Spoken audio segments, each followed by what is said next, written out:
Islamic University. Kembali lagi dengan kita di Bedah Buku.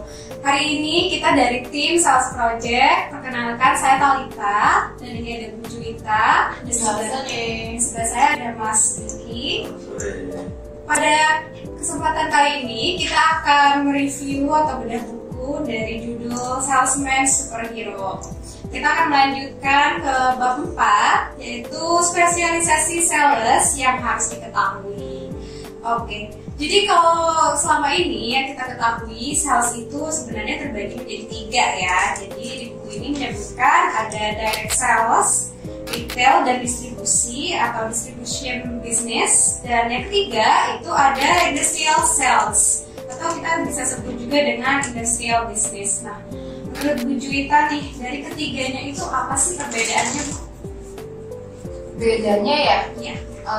Target market ya, yang pasti bedanya itu satu. Saya nggak jelasin banyak-banyak, nanti Mas Vicky nggak berani. Iya. Kalau direct sales itu langsung ke user gitu ya. Jadi pemakai sifatnya itu lebih perorangan ya. Jadi secara keputusan untuk mengambil keputusan pembelian dan sebagainya itu lebih mudah, lebih simpel gitu. Karena nggak melibatkan banyak pihak, langsung dia pakai ya.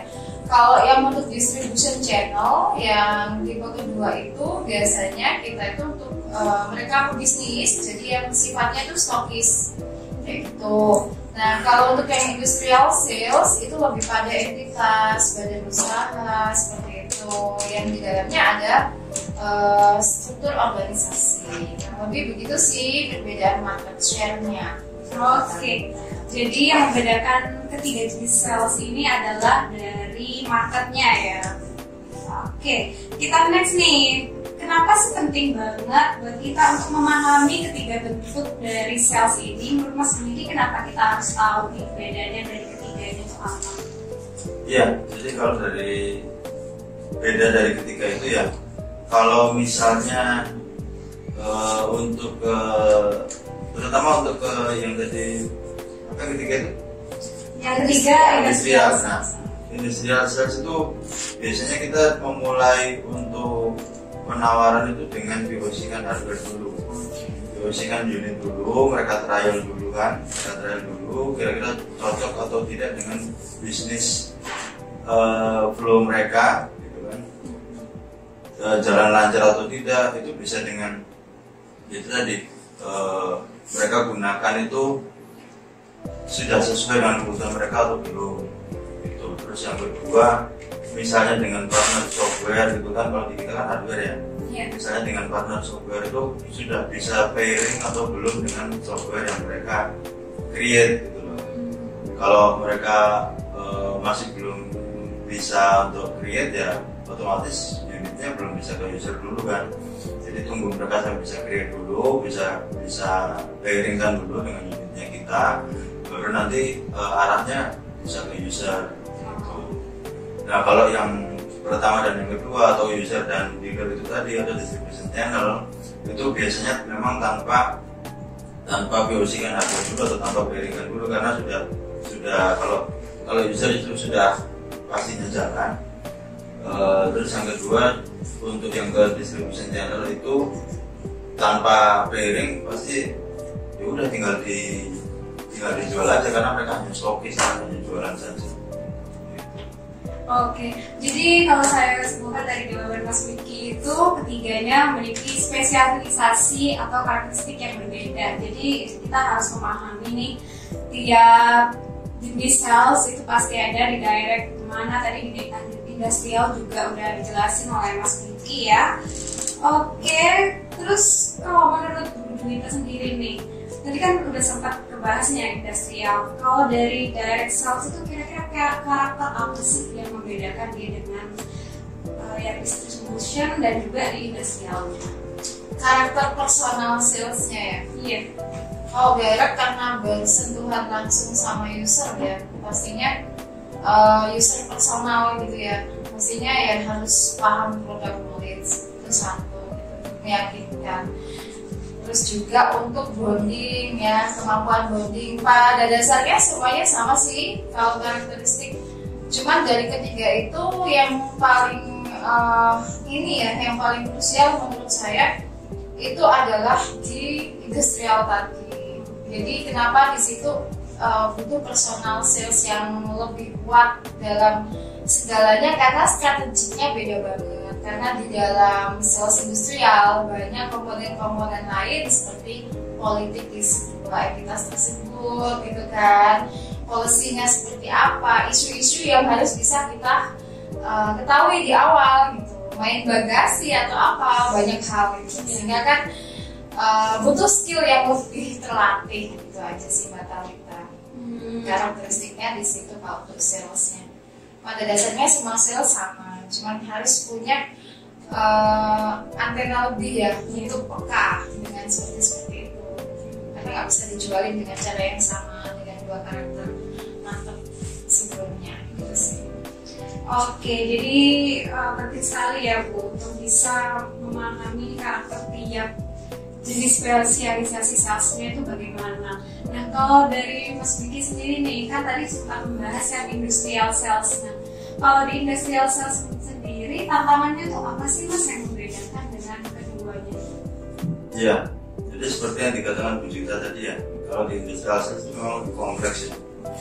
Lebih kompleks itu tadi, jadi kita memang harus kerjasamanya memang harus kuat dari kita dengan tim-tim atau divisi di perusahaan kita sendiri untuk melancarkan hubungan kita dengan si industrial project tadi gitu.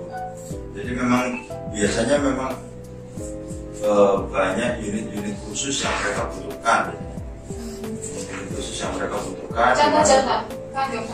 Iya, dimana seperti contoh kayak K24 itu mereka kebutuhannya memang sedikit di luar unit yang biasa kita jual, tidak umum itu, tidak umum. Jadi yang kebutuhannya mereka biasanya pakai Windows lah, atau mungkin scannernya harus khusus lah, kayak gitu. Jadi ya itu yang kita harus, itu tantangan kita, makanya kita kerjasamanya harus kuat antara kita dengan divisi-divisi yang ada di sini. Jadi kayak dari divisi sales dengan divisi technical support, dengan sales support, ataupun dengan procurement atau purchasing gitu. Itu sih karena itu ada antenanya, kita juga harus lebih panjang untuk project seperti itu. Bisa mengcapture ya. Bisa mengcapture project seperti itu.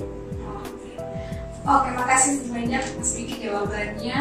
Terus ada pertanyaan lagi nih, mungkin last but not least nih ya buat Bu Juwita. Bagi seseorang nih ya yang awalnya dia adalah sales direct selling nih misalnya, terus dia pengen pindah spesialisasi ke industrial sales, itu ada tips and triknya nggak sih buat mereka bisa menyesuaikan diri? Iya. Adaptasi itu sebenarnya tergantung sama orangnya. Ada yang bisa cepat, ada yang perlu waktu gitu kan. Jadi ya selama orangnya mau belajar ya tipsnya ya cuma satu, tekun, belajar, ulet, ya kan, pantang menyerah, itu aja. Karena di industri itu hasilnya nggak bisa dilihat dalam waktu singkat gitu. Itu aja sih. Jadi kalau yang dulunya mungkin bisa jualan ngecer gitu ya, masih saya ngecer kan jualannya yang mungkin 1 unit, 2 unit dapat 1 juta, 2 juta gitu. Kalau sudah masuk di industrial kan nanti jagoannya kan ya ratusan juta ya. Namanya juga panennya besar, jadi effortnya juga sungguh luar biasa gitu sih. Kayak Mas Vicky sampaikan itu, kalau misalnya dia ada 700 outlet, kalau misalnya 1 outlet aja pakai printernya gitu kan nggak mungkin 1 outlet 1 printer, dikalikan dan kelihatan angkanya. Tapi sekali lagi effortnya luar biasa, melibatkan banyak bagian di dalam perusahaan gitu, dan pengadaannya juga akan khusus, budgetingnya juga akan beda gitu kan, secara harganya semuanya kan apa ya, bisa dikata unik ya, eksklusif gitu.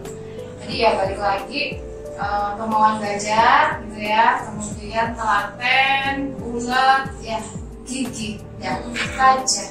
Oke, jadi gitu ya kalau mau lintas spesialisasi dari yang direct ke distribution ataupun direct ke industrial ataupun sebaliknya, itu yang paling penting adalah bagaimana cara kita beradaptasi dan bagaimana cara kita bisa belajar nih apa aja yang harus kita pelajari di skill-skill apa aja yang penting di sales tersebut. Oke, mungkin itu ya untuk pembahasan bedah buku kali ini dengan tema spesialisasi dari sales di buku Salesman Superhero. Kita kembali lagi dengan bedah buku di episode selanjutnya. Selamat sore.